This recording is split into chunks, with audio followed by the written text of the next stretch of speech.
Muy buenos días, mi nombre es Reina Delgado, yo soy médico pediatra, egresado de la Universidad de los Andes, Extensión Táchira, cardiólogo pediatra formada en el Hospital de Niños JM de Los Ríos y complementé mi formación en el Hospital Universitario de La Paz, en la unidad de electrofisiología cardíaca robotizada y el servicio de cardiología infantil. Quiero ante todo darle las gracias a la Asociación Científica Universitaria de Estudiantes de Medicina por su invitación para participar con este tema de hipertensión arterial para poder, en cierta manera, aportar y compartir con todos ustedes esta sencilla ponencia, esperando que les pueda servir de ayuda en el desempeño ahora mismo como estudiantes y el día de mañana como profesionales. Entonces, vamos a empezar haciendo un breve resumen acerca de lo que es y lo que fue la hipertensión arterial en la historia, eh, describiendo que hasta antes del año de 1977 no existía una definición consistente de hipertensión arterial en la infancia, que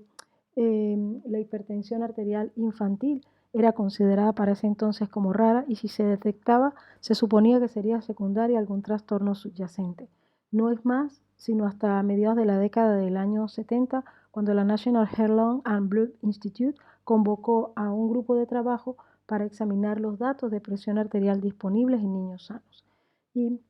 basado en este grupo, pues salen unas recomendaciones sobre la detección, evaluación y manejo de la hipertensión arterial que se publicaron en el año de 1977, el primer informe. Entonces, seguido de este primer informe, hicieron nuevamente actualizaciones que se publicaron seguidamente en 1987, 1996 y en el año 2004. La hipertensión arterial su interés ha ido creciendo y en aumento secundario a la publicación del cuarto informe que fue en el año 2004. Se estableció pues una guía práctica clínica para el cribado y el manejo de la presión arterial alta en niños y adolescentes en la actualización o basada en la actualización de este cuarto informe del año 2004. Y en el año de 2017, la Academia Americana de Pediatría publica una guía práctica para el manejo de la hipertensión arterial en niños y adolescentes y con esta guía pues comprende una serie de sutiles cambios en cuanto al manejo de la hipertensión arterial. Entonces, vamos a definir ahora la hipertensión arterial, que es una entidad frecuentemente infradiagnosticada que tiene características propias en cuanto a su diagnóstico, etiología y manejo que la diferencian completamente con el paciente adulto.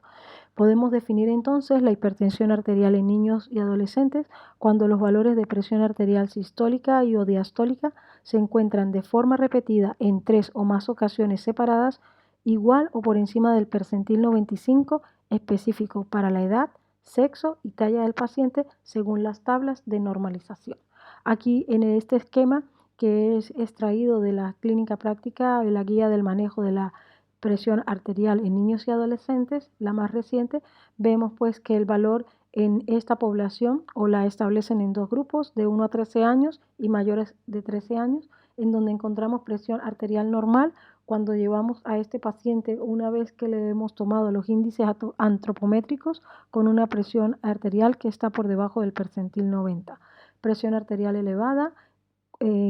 aquella en la cual encontramos un percentil de tensión arterial mayor de 90 y menor de 95. La hipertensión arterial tenemos dos estadios. En el estadio 1 vamos a conseguir que los valores están mayores al percentil 95 y en el estadio 2 mayor o igual al percentil 95 más 12 milímetros de mercurio. Entonces, esto en cuanto a la definición de la hipertensión arterial. Existe pues variaciones en cuanto a esta presión arterial que la vamos a poder notar indistintamente por sexo o por edad y en la medida de que el individuo va creciendo y desarrollándose hasta que se hace adulto, pues esta población va a tener un parámetro de presión arterial que es variable, que tiene valores de normalidad y que estas variaciones vienen dadas por el sexo, además que tienden a aumentar progresivamente, como mencioné, durante los años de la vida, dado por el crecimiento y el desarrollo corporal. En condiciones normales, la presión arterial sistólica aumenta de forma rápida durante el primer mes de vida, enlenteciéndose este aumento hasta los 5 años. Seguidamente, entre el grupo de los 5 años hasta el inicio de la pubertad, la presión arterial sistólica y diastólica aumentan a un ritmo anual de 1 a 2 milímetros de mercurio y 0,5 a 1 milímetro de mercurio, respectivamente, con mínimas diferencias por sexo entre varones y mujeres. Y en el grupo de entre 13 y 18 años, la presión arterial vuelve a presentar un incremento en sus valores, siendo este más evidente en los varones que en las mujeres, que llegan a alcanzar cifras de presión arterial más elevadas como consecuencia de su desarrollo puberal más tardío y al mayor desarrollo de masa corporal. Epidemiológicamente hablando, la prevalencia en nuestro medio va creciendo en los últimos años, influido todo esto también por factores ambientales como el sobrepeso, la ingesta de sal, drogas, alcohol o el sedentarismo. Entonces tenemos que globalmente la prevalencia de la hipertensión arterial ha ido en aumento. Se estima que actualmente, según el último estudio, está alrededor del 3,5%, con una incidencia de 0,4 a 0,6 por 100 pacientes durante el año. Y en este estudio realizado por Kidd y colaboradores usando los datos de la National Health and Nutrition Examination Survey en los Estados Unidos, la prevalencia global de hipertensión arterial era de 1,7% y de prehipertensión arterial de 6,9%. Sin embargo, pues los datos en la población pediátrica son variables y van a modificarse dependiendo de los países. Vemos que en Europa las prevalencias varían completamente de un país a otro, encontrando en Suiza una prevalencia de 2,2%, Hungría 2,5%, Polonia 4,9%, Turquía 9%, Portugal 13% y en España conseguimos un valor de una prevalencia de un 4,4%. La información sobre la prevalencia de la hipertensión arterial en niños deriva en gran medida en los datos que mencioné del NANIS y por lo general se basa en la única sesión de medición de la presión arterial. Entonces, tenemos que la presión arterial alta es consistentemente mayor en niños, un 15 a 19% con respecto a las niñas, que se elevan, hay un incremento de un 7 a un 12%. Además, la presión arterial alta es mayor entre los niños afroamericanos, hispanos y no hispanos en comparación con los niños blancos no hispanos, con tasas más altas entre los adolescentes que entre los niños más pequeños. La prevalencia, pues, de la presión arterial elevada persistente, previamente denominada prehipertensión, incluía valores de presión sanguínea que oscilaban entre los percentiles 90 a 94%, con una prevalencia oscilaba entre el 2,2 al 3,5%, con tasas más altas en niños y adolescentes con sobrepeso y obesidad. En cuanto a los datos sobre el seguimiento de la presión arterial desde la infancia hasta la edad adulta, demuestran que una presión arterial más alta en la infancia se va a correlacionar con una presión arterial más alta en la edad adulta y con la aparición, por ende, de hipertensión arterial en un adulto joven. Los datos de esta trayectoria sobre la presión arterial nos van a confirmar esa estrecha relación o esa estrecha asociación que existe en la elevación de la presión arterial en la adolescencia, así como también en la adultez temprana. En cuanto a los métodos que vamos a utilizar para las mediciones de la presión arterial, pues existen métodos variables. El ideal o el que normalmente utilizamos es el método auscultatorio, pero este pues precisa del esfingonanómetro de presión y el estetoscopio, que es el método de elección. Pero existe otro método como es el método oscilométrico o el DINAMAP, que es un método más sencillo usado sobre todo en los lactantes, pero sin embargo precisa de calibración. Además de encontrarnos con una toma de presión arterial anómala, va a prescindir de que verifiquemos o comprobemos a través del método auscultatorio si realmente este valor que me da el DINAMAP es el valor real de presión arterial del paciente. Existe otra manera de poder evaluar o monitorear la presión arterial, que es la monitorización ambulatoria de presión arterial o lo que denominamos MAPA, que no es más que la realización de mediciones programadas de presión arterial mediante un dispositivo oscilométrico portátil que el paciente lleva conectado durante 24 horas del día en su ambiente habitual, ya sea en casa, en el colegio, mientras duerme. ¿Y para qué utilizamos o en qué casos es fundamental el uso de este monitoreo ambulatorio? Pues lo podemos utilizar para el manejo diagnóstico y terapéutico de niños con hipertensión arterial, pues nos va a ayudar a identificar y estudiar estas oscilaciones o si realmente el paciente cursa con hipertensión arterial, que no lo podemos realmente diagnosticar durante las evaluaciones previas. Entonces, las principales indicaciones para realizar el MAPA son durante el tratamiento, en primer lugar, para confirmar la hipertensión arterial antes de iniciar el tratamiento farmacológico en pacientes con diabetes tipo 1 con nefropatías crónicas, para evaluar la presión arterial nocturna en pacientes trasplantados a nivel renal, de hígado o trasplante cardíaco, así también pacientes que reciben tratamiento farmacológico antihipertensivo para evaluación de hipertensión arterial refractaria o evaluación de control de la presión arterial en niños con daño de órgano. ¿Cómo vamos a hacer entonces de qué manera pues vamos a obtener unos valores más confiables cuando realizamos la toma de la tensión arterial con el método auscultatorio? La medida pues de la presión arterial es una de las exploraciones médicas que pareciera ser sencilla, pero a su vez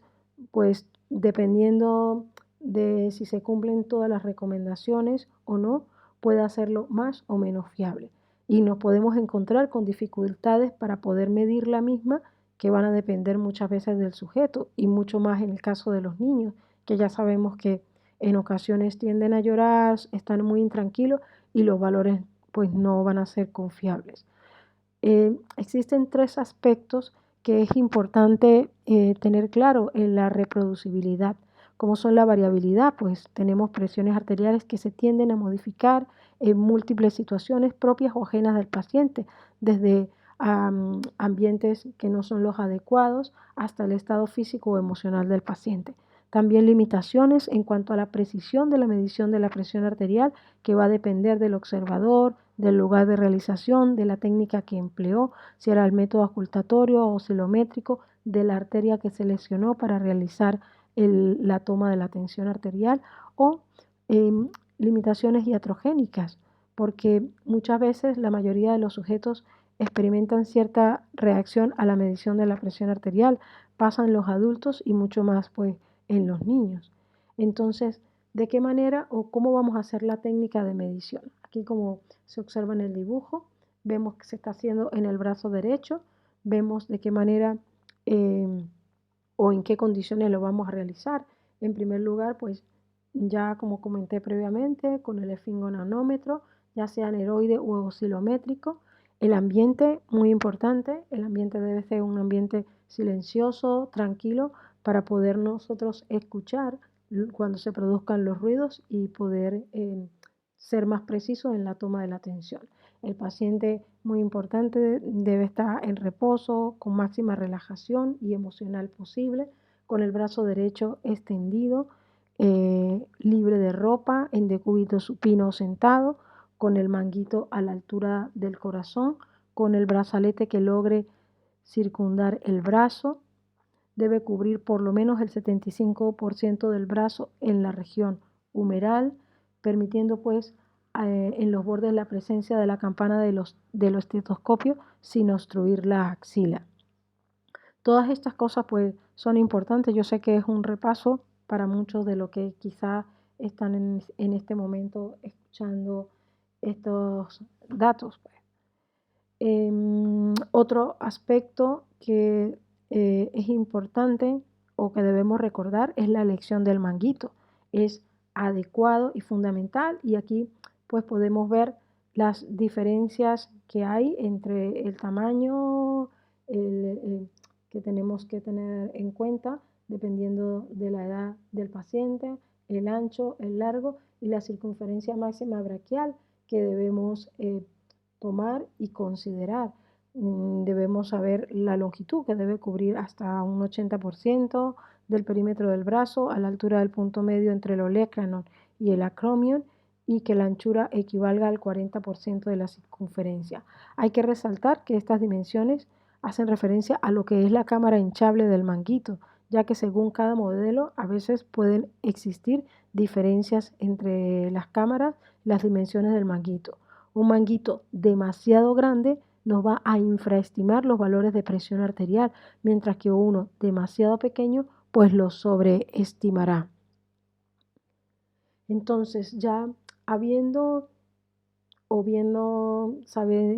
conociendo la técnica, ¿qué tablas o de qué manera puedo yo graficar a este paciente? Existen tablas simplificadas de valores de presión arterial que nos van a facilitar pues el reconocimiento de cifras patológicas que pueden ser de utilidad para el cribaje inicial de la tensión arterial. Aquí tenemos esta tabla que es un poco simplificada, en donde están divididos por grupos etarios y donde dan como un valor promedio que es orientativo, pero si queremos hacerlo de forma un poco más dirigida, más específica, porque la condición del paciente o la patología o la sospecha que tenemos de este paciente lo amerita, pues lo haremos utilizando las tablas, ¿vale? Que son estas tablas, que son unas tablas que se van a utilizar o que están clasificadas por sexo. Estas son las de las niñas, esta es la de los niños, que son de uso hasta los 18 años, donde, como mencioné previamente, pues se van a hacer de acuerdo al percentil de la edad y de la talla del paciente. Otra acción importante o clave que debemos recordar es que la presión arterial debería medirse anualmente en niños y adolescentes a partir de los 3 años, pero existen algunas condiciones como las que se mencionan aquí en este gráfico que no se cumpliría esta solicitud, sino que vemos que son pacientes, por ejemplo, recién nacido pretérmino, pacientes de muy bajo peso, pacientes que se cateterizaron durante el periodo neonatal, en pacientes con enfermedad cardíaca congénita, aquí, corregida o no, pacientes que tienen infecciones del tracto urinario recurrente o que tienen alguna patología de la vía urinaria, pacientes trasplantados, pacientes con neoplasias, pacientes que reciben fármacos que pueden aumentar la presión arterial o enfermedades sistémicas que se acompañan de hipertensión arterial como la neurofibromatosis, la esclerosis tuberosa, la obesidad y la evidencia de presión intracraneal elevada. En esta gráfica, lo que les quiero enseñar un poco es un ejemplo de cómo utilizar las gráficas que son un poco más específicas y que creo que es importante que todos las sepamos utilizar. Entonces, en este caso es un paciente de 5 años a quien se le ha hecho la medición de la tensión arterial. Los valores obtenidos son de 110, 70 milímetros de mercurio. Vemos que este paciente, que aquí en la gráfica está puesta la edad, 1, 2, 3, 4, 5 años, con estos valores de presión de tensión arterial, vemos que está en un percentil 5 de talla, que es esto que está aquí, este valor en rojito, pero que con este valor de presión arterial de 110 lo vamos a encontrar dentro del percentil de presión arterial, como ven aquí, percentil 50, 90, 95 y 99. Eso es igual para todas las edades hasta los 17 años. Entonces nuestro paciente que está aquí de 5 años con un percentil 5 de talla y con este valor de 110 milímetros de mercurio vamos a ubicarlo aquí entre 108 y 115, o sea que estaría su tensión arterial sistólica aquí entre el percentil 95 y 99. Y en cuanto a la tensión arterial diastólica, que en el caso de él es 70 milímetros de mercurio, pues lo vamos a ubicar igual entre el percentil 95 y 99. Eso hace que Si vamos atrás, lo vamos a catalogar como una hipertensión arterial en primer estadio. Ahora, si nos vamos a este mismo paciente de 5 años, pero con la diferencia de que no está dentro de la talla que se midió a este paciente en un percentil 5, sino en el percentil 95. Vemos que con esa tensión arterial de 110 milímetros de mercurio, lo vamos a ubicar aquí, entre el percentil 50 al percentil 90. Eso en cuanto a la tensión arterial sistólica. Y la tensión arterial diastólica, que son 70 milímetros de mercurio, lo vamos a ubicar aquí, en la casilla que correspondería al percentil 90. Entonces, tenemos que este paciente tiene una tensión arterial sistólica menor al percentil 90 y la diastólica en percentil 90, lo que lo cataloga como un paciente normotenso. ¿Vale? Entonces, de acuerdo a la etiología, ¿cómo clasificaríamos la hipertensión arterial? Tenemos que puede ser primaria o esencial o secundaria. Entonces, la hipertensión arterial primaria o esencial,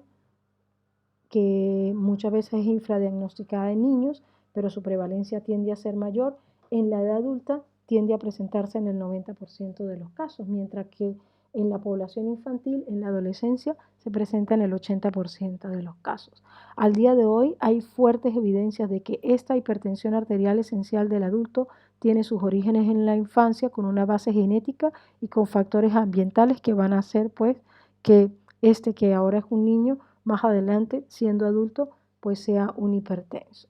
Entonces tenemos que la hipertensión arterial primaria a menudo está en relación con otros factores de riesgo cardiovascular que se interrelacionan entre sí y que se agrupan en lo que denominamos el síndrome metabólico. Y el otro tipo de hipertensión arterial que tenemos, que es la hipertensión arterial secundaria, tenemos que es más frecuente en pediatría, especialmente cuanto menor sea la edad del niño y cuanto mayor sea el valor de la medición de la tensión arterial, que dentro de las causas de la misma tenemos de origen renal o renovascular entre un 75-80% de los casos, a nivel cardiovascular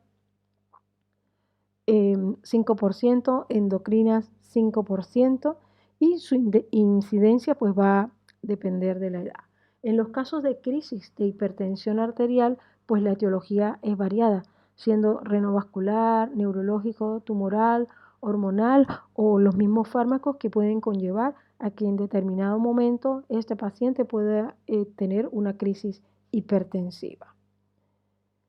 Entonces, dentro de las causas de hipertensión arterial secundaria, según el grupo etario, tenemos en los menores de un mes trombosis de la arteria renal, coartación de aorta, lesión renal congénita, displasia broncopulmonar. Ahora, en el grupo de un mes a 6 años, la enfermedad parenquimatosa renal, la coartación de aorta, la estenosis de la arteria renal por hipertensión renovascular. En los grupos de 6 a 10 años tenemos enfermedad parenquimatosa renal, estenosis de la arteria renal e hipertensión arterial esencial. Y ya en los adolescentes de 10 a 18 años, la hipertensión arterial esencial o la enfermedad parenquimatosa. Vemos pues que tiene de verdad bastante relevancia y bastante importancia dentro del punto de vista de la hipertensión arterial, la presencia de las patologías renales como mayor incidencia en la población en los primeros años de vida. Vemos pues en esta gráfica donde vemos que la enfermedad renal parenquimatosa representa el 69% de los casos, que si sumamos el 10% de la renovascular, pues corresponden casi a un 80%. Y el resto pues se divide en otras causas como mencioné previamente, ¿vale? Entonces ya sabiendo o sospechando que tenemos este paciente con hipertensión arterial, ¿cómo o de qué manera lo vamos a evaluar? Entonces, en primer lugar, pues clínicamente sabemos que la mayoría de los niños con hipertensión arterial están asintomáticos, más del 60% de los casos, o presentan una clínica anodina poco específica y que cuando aparece suele ser una hipertensión arterial secundaria o grave o que se expresan o debutan con una crisis hipertensiva. Entonces, de allí la importancia de todos que debemos reconocer estos síntomas, especialmente los asociados con la crisis hipertensiva o con la afectación de órganos diana.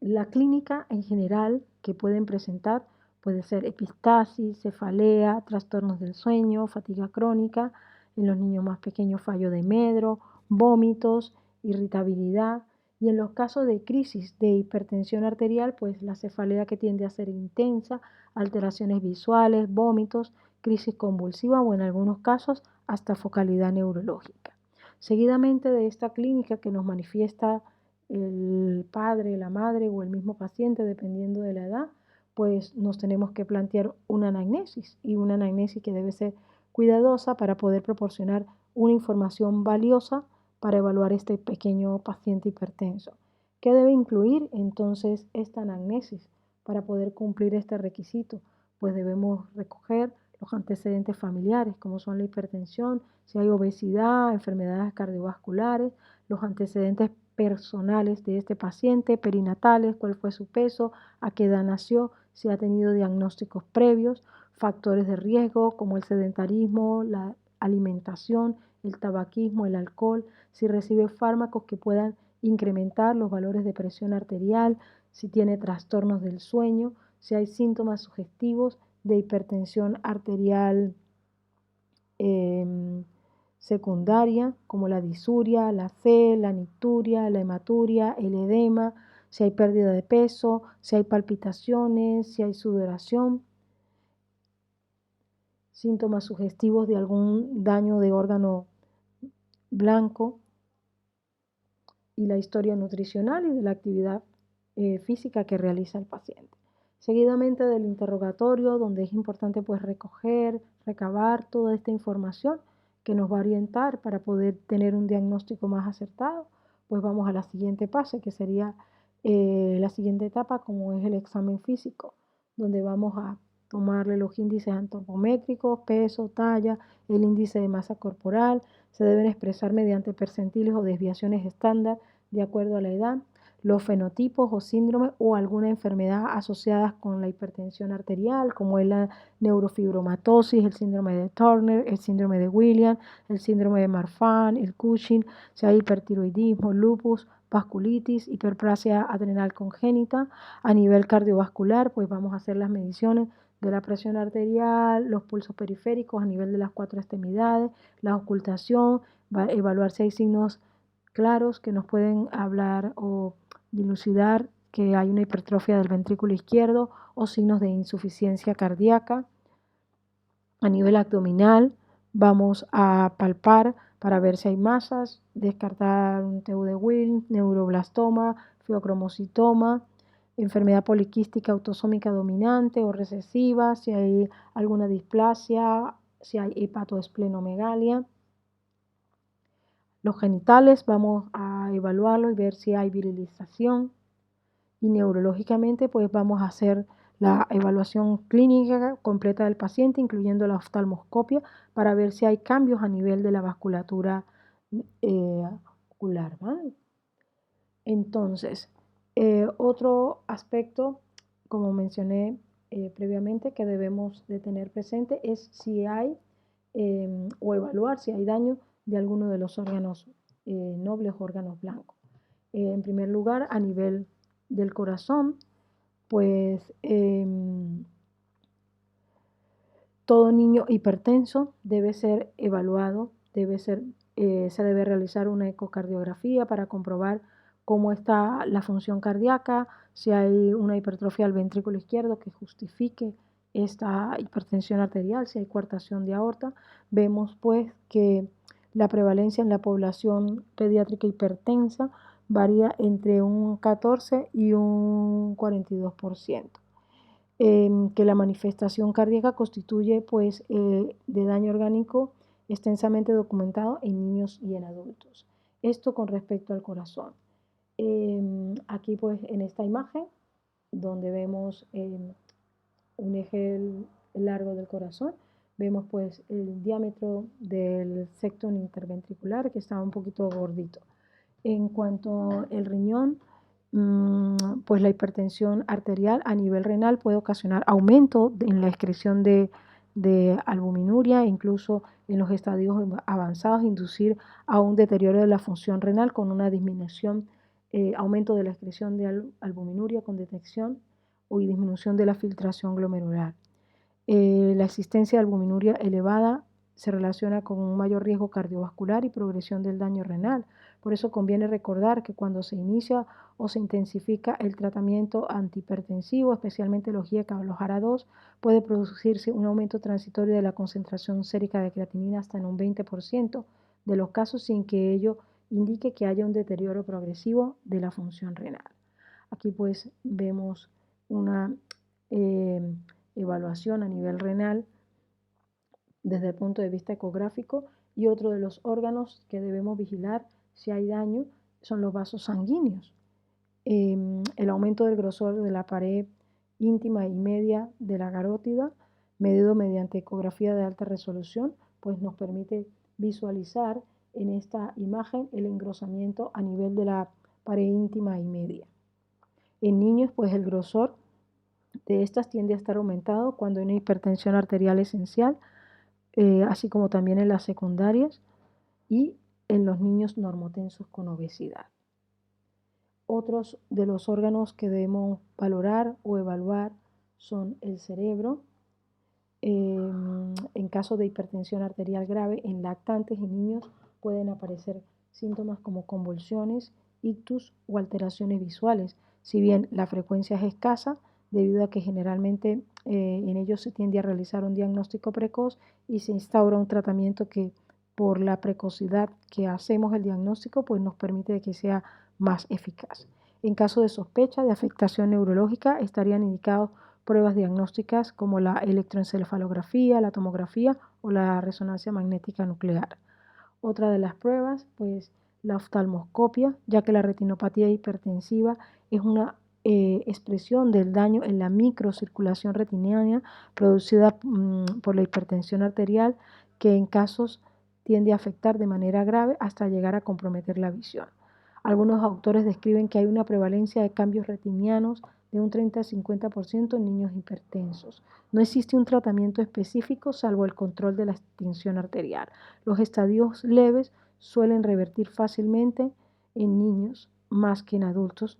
con buen control, por supuesto, de la presión arterial. Los niños hipertensos también tienen un mayor riesgo de desarrollar coroidopatía hipertensiva o hemorragia retiniana por aumento de la presión intraocular.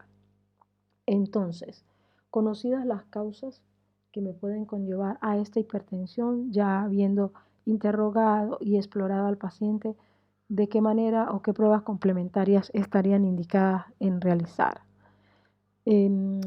Sabemos pues que la realización de pruebas complementarias en niños hipertensos tienen un carácter secuencial o escalonado. Algunas deben realizarse a todo niño hipertenso y otras se realizarán en segundo o tercer nivel. Todo va a depender del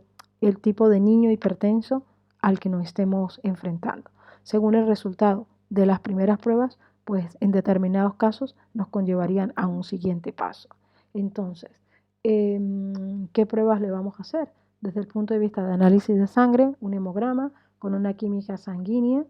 con las valoraciones de la glicemia y lípidos en ayunas. Análisis de la orina para la determinación cualitativa y cuantitativa de albuminuria, proteinuria, poder hacer las valoraciones del índice albumina-creatinina y proteína-creatinina,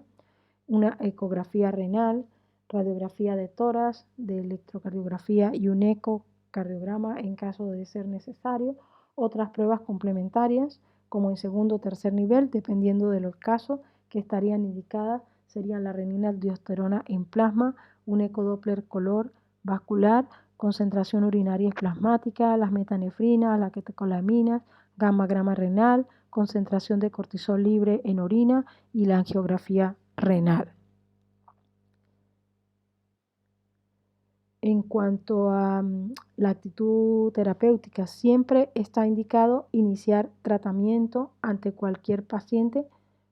con hipertensión, incluso en pacientes con presión arterial normal alta, ya que son bien conocidos los efectos a corto, mediano y largo plazo de la hipertensión en todos estos órganos nobles. Esto no quiere decir que haya que tratar obligatoriamente a todos los pacientes con fármacos, ya que veremos que el tratamiento de la hipertensión arterial tiene un abordaje de inicio no farmacológico basado en medidas modificadoras del estilo de vida y en casos necesarios pues se acompañará de fármacos. Es importante pues señalar que este tratamiento no farmacológico debe continuarse incluso una vez comenzado el tratamiento farmacológico, ya que el primero mejora la efectividad del segundo, además del perfil de riesgo cardiovascular. Entonces tenemos modificación en el estilo de vida, los cuales deben iniciarse ya en los pacientes con presión arterial normal alta y mantenerse en caso de precisar tratamiento farmacológico. Todos estos cambios conductuales, como son la actividad física, la dieta, deben estar adaptados a la edad del paciente, por supuesto. Y es muy importante que la familia se incorpore, se integre a este proyecto, porque de esta manera podemos establecer objetivos realistas, objetivos que podemos cumplir en favor pues de la salud del paciente. En estas medidas resulta fundamental pues que todo el núcleo familiar se involucre y puede ser de utilidad emplear en el caso de los niños ciertas recompensas como reforzamiento positivo. Se debe dar, proporcionar apoyo y material educativo, así como emplear los recursos de la escuela, de los maestros, para poder ayudarnos y poder obtener mejores resultados. En cuanto a la pérdida de peso, está demostrado que el peso tiene una relación directa con la presión arterial en los niños. La obesidad, sobre todo la de tipo troncular, es la que se relaciona más con el desarrollo de la hipertensión arterial. Entonces sabemos que el índice de masa corporal es un buen indicador de la obesidad, debiendo siempre expresarse en percentiles o en desviación estándar. Entonces, los objetivos de pérdida de peso van a depender un poco del índice de masa corporal que obtengamos cuando tomemos las medidas de este paciente, peso y talla. En caso de tener un índice de masa corporal menor del percentil 85, debemos pues mantener dicho índice para prevenir el sobrepeso. En caso de que el índice de masa corporal esté entre el percentil 85 y 95, debemos de mantener el peso en estos niños y en caso de adolescentes, pues la pérdida progresiva de peso para poder reducir el índice de masa corporal por debajo de 85. En caso de pacientes con un índice de masa corporal mayor de 95, la pérdida gradual de peso 1 a 2 kilos por mes hasta alcanzar obtener un valor por debajo del percentil 85. En cualquier caso, pequeñas pérdidas de peso, aunque no lleguen a alcanzar el objetivo fijado, nos pueden ayudar a reducir e incluso normalizar el control de la tensión arterial. En cuanto al ejercicio físico, la realización del mismo, que sea aeróbico, mantenido, pues se asocia de manera importante en el control de la tensión arterial, tanto sistólica como diastólica en niños y adolescentes en caso de hipertensión arterial esencial. Las modificaciones dietéticas, pues seguir una dieta sana, una dieta variada, reduciendo la ingesta de sal, aumentando la de potasio en la dieta. Los adolescentes hipertensos son los que más se benefician de una dieta baja en sal. Aún la falta de cumplimiento es la principal dificultad en este grupo de edad, pues están en una edad un poco complicada y a veces sujetarse a las normas no es su fuerte. Otro aspecto, la reducción del estrés. Algunos estudios han mostrado que la realización regular de técnicas de relajación, meditación, musicoterapia pueden favorecer pues, el control de la elevación de la presión arterial. En cuanto a la actitud terapéutica, como vemos aquí en este esquema,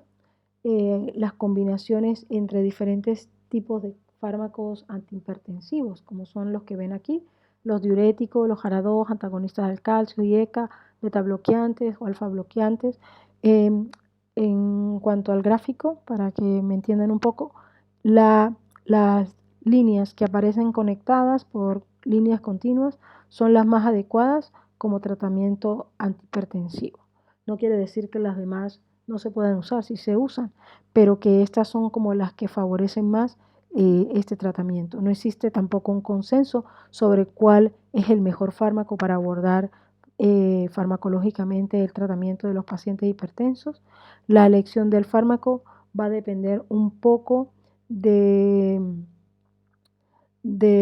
fundamentalmente de la causa o el mecanismo que me está conllevando a la producción de la hipertensión arterial. Si bien se deben tener en cuenta otros factores como la edad también, la comodidad para la administración de la medicación, las dosis y así como también el riesgo de efectos adversos.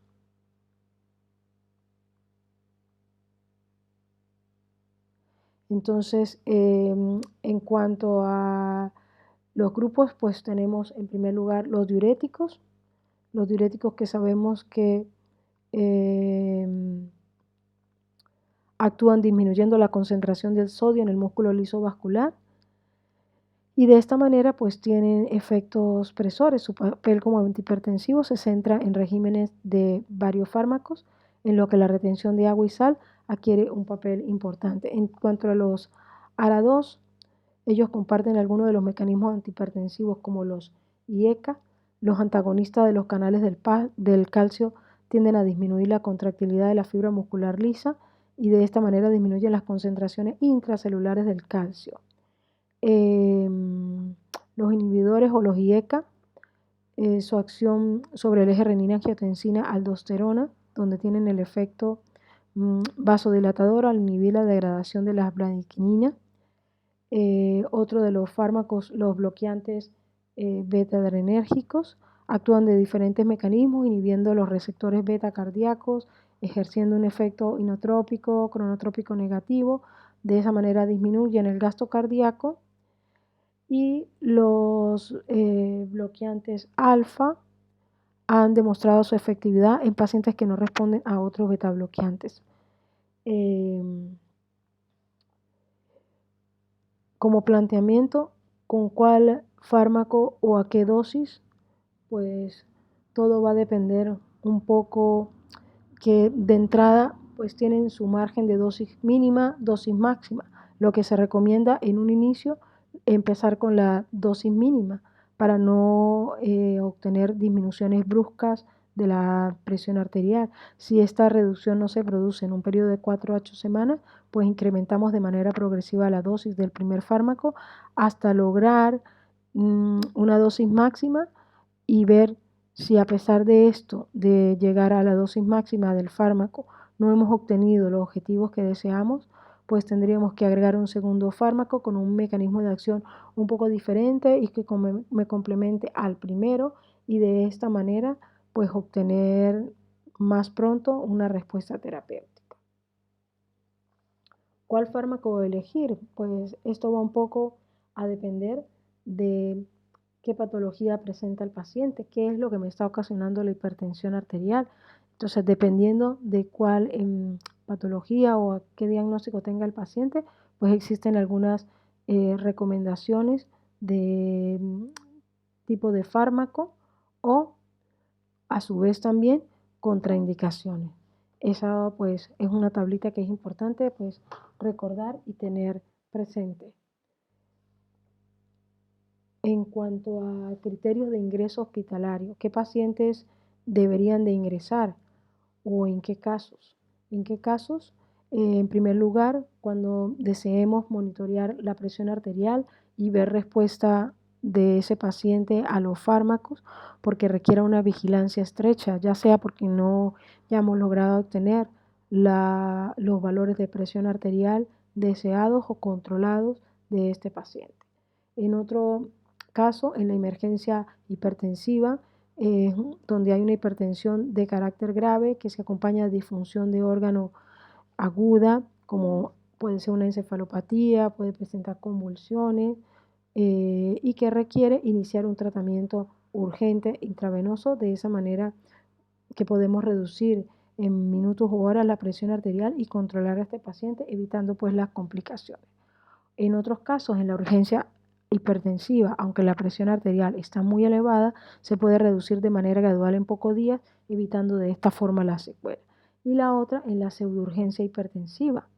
que son situaciones en las que el aumento de la presión arterial obedece a un estado transitorio en el que una vez que esta situación que me desencadena la elevación de la presión arterial desaparece, pues tiende todo a ir a la normalidad. Entonces, ya para finalizar, tengo un algoritmo que nos puede servir un poco de ayuda, sabiendo pues que el diagnóstico de la hipertensión arterial se basa en mediciones sucesivas de la presión arterial realizada ya sea en la consulta o durante diferentes ocasiones,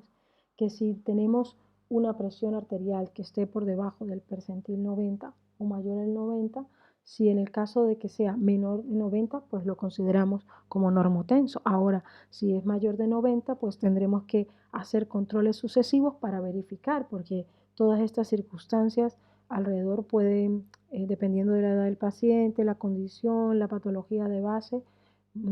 aclararnos un poco acerca si realmente estamos con un paciente hipertenso. Entonces, si al repetir las medidas vemos que el percentil de presión es menor de 90, pues lo catalogamos como un normotenso. Ahora, si está en un percentil de 90 a 95, que es catalogado como presión arterial normal alta o mayor de 95 hipertenso, en el caso de esta línea donde lo catalogamos como presión arterial normal alta, pues debemos de seguir a este paciente, hacer repetir las mediciones sucesivas. Le agregaremos a esto tratamiento no farmacológico, que son todas estas medidas para ayudar, como son la dieta, el ejercicio físico, para ver si de esta manera podemos lograr controlar a este paciente, que pase de ser de una presión arterial normal alta a una presión normal. En caso de la hipertensión arterial, pues hay que buscar cuál es el origen, la etiología y sobre todo si hay daño orgánico. Entonces, en una o más de las siguientes condiciones, que puede ser por falta de respuesta al tratamiento no farmacológico, porque la hipertensión a la que nos estamos presentando es una hipertensión secundaria, que es un hipertenso sintomático, que hay alteración o daño de órgano diana, que es una hipertensión que está en un estadio más avanzado, en el estadio 2, o que tiene una enfermedad de base que se puede acompañar de una hipertensión arterial que es difícil de controlar, como es que el paciente sea diabético, dilipémico, que tenga enfermedad renal o que estemos ante una crisis hipertensiva. En este caso, si no nada de esto se cumple, pues podemos ir al tratamiento no farmacológico. Ahora, si se cumple, pues vamos al tratamiento no farmacológico más tratamiento farmacológico. Y ya para terminar, como conclusión o como recomendación, pues tener presente que la prevención y el tratamiento de la hipertensión arterial representa un diagnóstico, un desafío para todos nosotros los pediatras, que lo más importante, como en muchas otras enfermedades, es la detección precoz del niño hipertenso y la derivación adecuada y oportuna, pues nos van a ahorrar y evitar a ese paciente sufrir complicaciones. Concienciarnos en la medición de la tensión arterial a partir del niño mayor de 3 años, un niño sano, un niño que no tenga ninguna patología de base. De esa manera pues podemos detectar, porque si no la pensamos, no la tenemos en nuestra mente, en nuestro esquema de evaluación de control de niños, pues nunca vamos a poder hacer el diagnóstico. Un mejor control de la hipertensión. Hay que hablar mucho con los padres para poder reducir los factores de riesgo, como son la obesidad, fomentar la actividad física, promover pues todo lo que son las pautas de alimentación saludable, confirmar pues si realmente es un hipertenso con las tomas de tensión arterial, ya sea en diferentes momentos, repetidas veces, pensar, como mencioné previamente, en la hipertensión arterial infantil y en los factores de riesgo que se asocian a ella, que si tenemos un paciente que la presión arterial, la tensión arterial está entre el percentil 90-95, debemos hacer los controles un poco más cercanos, cada 6 meses, referir al nefrólogo de manera oportuna, antes de la semana, si esta hipertensión está en el estadio 1 y 2, antes de un mes, si es en el percentil 90-95, Si es un paciente sintomático, pues referir a la urgencia, al hospital de referencia. En todos los casos, pues ya sea que lo requieran o no, la pauta del tratamiento no farmacológico, establecernos objetivos concretos y de esa manera pues vamos a favorecer y acortar para poder pasar de un estadio al otro, a mejor por supuesto, descartar un síndrome metabólico, sobre todo por la alta morbilidad que representa el mismo, referir con pruebas complementarias básicas realizadas o solicitadas de ser posible y espero haber cumplido con las expectativas acerca del tema. Muchas gracias por su atención y por la invitación.